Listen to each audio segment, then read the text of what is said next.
Hey, welcome back, everybody. Today we're here with Hector Davila, owner of Hexapod Pest Control. You're in Kingsburg? Yes, out of Kingsburg, but service, of course, the Central Valley. Yeah. So really want to touch bases on what you hear called a pest inspection, but really it's a wood-destroying organism inspection. One of those types of inspection that tends to not cost as much, but could cost you huge if you don't do one. Is that correct? Yes, it can definitely be the monkey wrench in the real estate process. Obviously, depending on the condition of the home, we can be a realtor or a buyer's best friend, or we can be a listing agent's worst enemy. Again, and a real estate inspection, there's several that you'll be looking at through the process. Again, this is one of the ones that I have at the top of my list to do.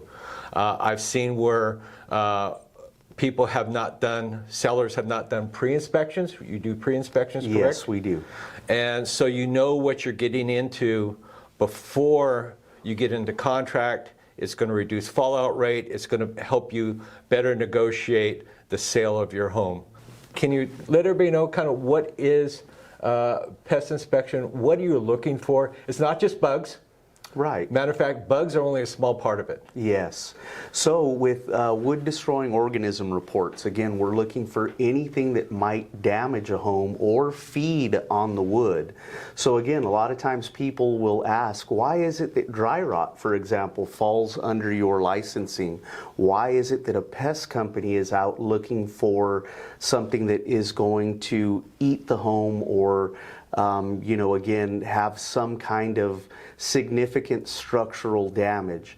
That's really what we're looking for. So oddly, even though, yes, we are pest companies and we are seeking, termites, whether that's subterranean or dry woods, we're definitely looking for any living organism that will damage the home.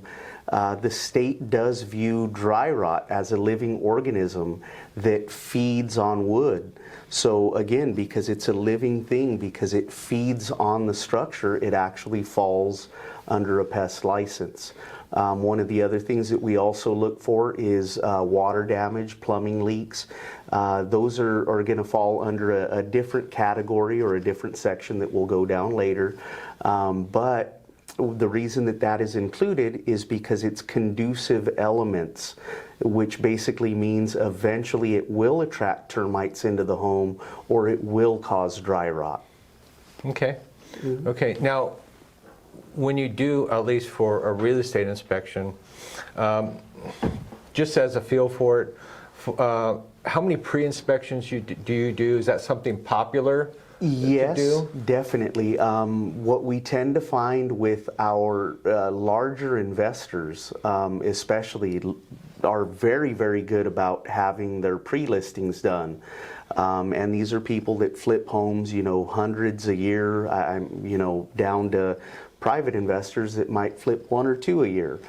The positive outlook on that, or I guess the benefit for an agent, is both being able to repair those damages during the course of the flip or in preparation, because a lot of times homeowners might say, hey, I've been wanting to do the bathroom floor, I want to fix up the kitchen or paint. Again, you're getting your list together of what may pop up on a pest report so that you kind of start checking those off, or so that your contractor, handyman, repair person can actually take care of that while they're on site. One of the biggest things that we see that may cause a homeowner to pay out more than what they anticipated is they do the repairs first, then have the inspection.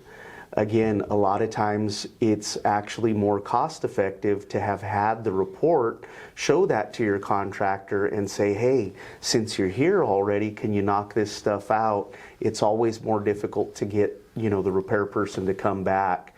And again, they're going to charge for their time for that second set of repairs. Yeah.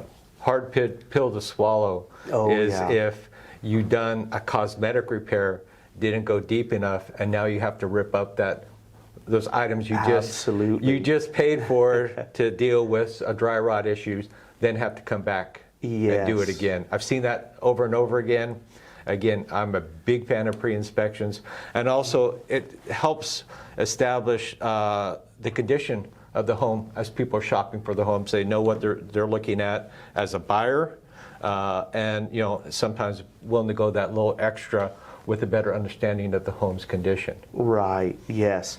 And again, so whether it's an investor or a private homeowner that's looking to sell, a lot of times, at least how we try to explain our portion is, yes, sometimes pest reports are not necessary, or depending on the loan, as they get further along in the transaction, they realize, oh my gosh, the appraiser called it out, or maybe the home inspector called out a pest report. Now we've got to do it. If you've got all of these, if you've got all your checklists kind of taken care of with inspections, and you do get these repairs done before, what we tend to see is kind of the snowball effect, right? When paperwork's going, you're just rolling along with it, and everything tends to close a lot smoother when you have all of your ducks in a row. No surprises. Absolutely. No surprises. Now, you did mention one thing, and I'm glad you did. It's the government loans. The government loans, specifically a VA loan.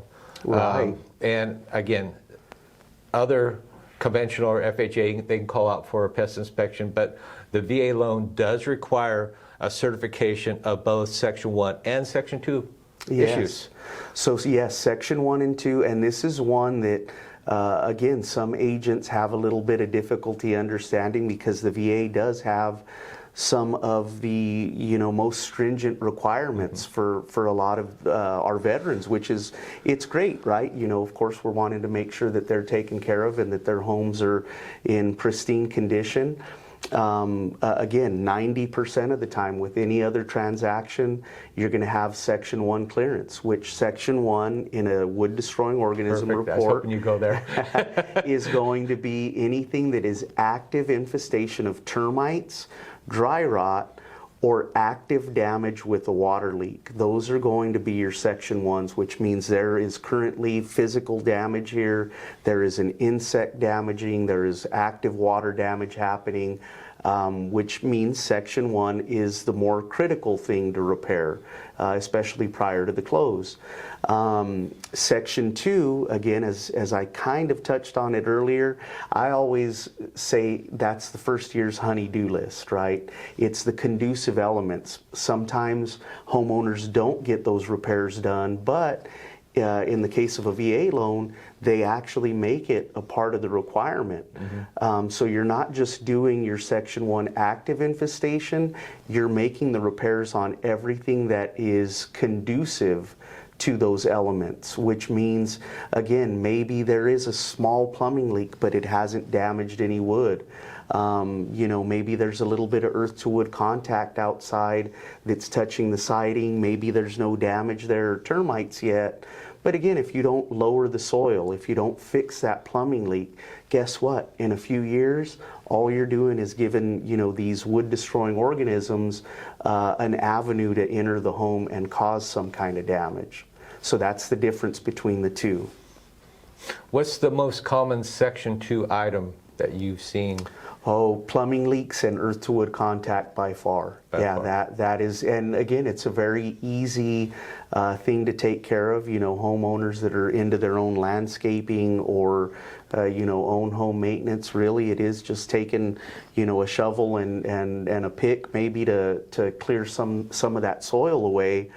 But with plumbing, of course, sometimes people have different DIY levels in their experience, but again, it's always good to keep up with plumbing leaks, things like that. And if you're not the handiest, definitely call a plumber, because what you might think is an expensive, $300-400 plumbing repair, guess what? If I get out there and you've let that plumbing leak go for years, all of that dry rot, all of that water damage is now added to the repair. When you could have fixed it for a few $100, it can very quickly turn into thousands of dollars. Sometimes you don't know till you get in. Right. Well, Hector, I really want to appreciate the time that you've given us today, Absolutely. the insight you're giving us, the takeaways from this. I would say would be the importance of having a pest inspection. And again, if you're a seller, I really encourage you. These are one of the inspections that you really need to do. I see where it's cost some clients, not of mine, but some people on the other side of it, that cost them big. And hadn't they known the information before they got into escrow, they would have been able to prepare the house better and actually come out at the end of it in a better situation. Again, avoiding reinspection costs. How to avoid reinspection costs. Again, huge takeaway. Prepare the home, like Hector told you, as mentioned to you. Clear out the garage, clear out underneath the cabinets. Make sure he has access under the home if you have a wood floor home or subflooring, access to the roof, and just simply prepare the house properly. We really want to thank you for spending the time with us today. We really encourage your interaction with us. Please comment on this video and the other videos we produced. That helps us know what direction we're going to go in the future. Give us a like, give us a comment, give us a thumbs up, and please subscribe. Thank you. Okay, thank you.